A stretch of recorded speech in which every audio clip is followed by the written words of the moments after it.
ఒకరోజు ఒక ముసలిసింహం తాను వేటాడడానికి చాలా వృద్ధుడనని గ్రహించింది.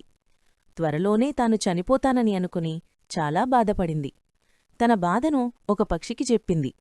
ఆ పక్షి ద్వారా ఆ వార్త అడవిలోని అన్ని జంతువులకు తెలిసింది. సింహం పరిస్థితికి జంతువులన్నీ జాలిపడ్డాయి.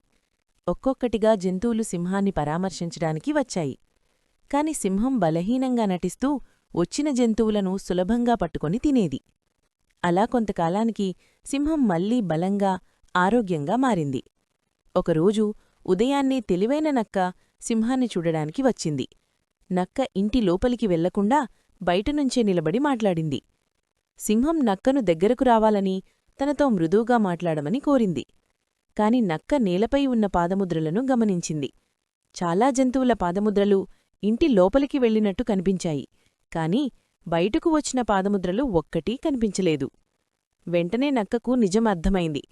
లోపలికి వెళ్లినవాళ్లు తిరిగి రావడం లేదు అని గ్రహించింది. నక్క చాకచక్యంగా సింహానికి నమస్కారం చేసి అక్కడినుంచి వెళ్ళిపోయింది. నీతి: ఇతరుల తప్పుల నుంచి పాఠం నేర్చుకునేవాడే నిజంగా తెలివైనవాడు.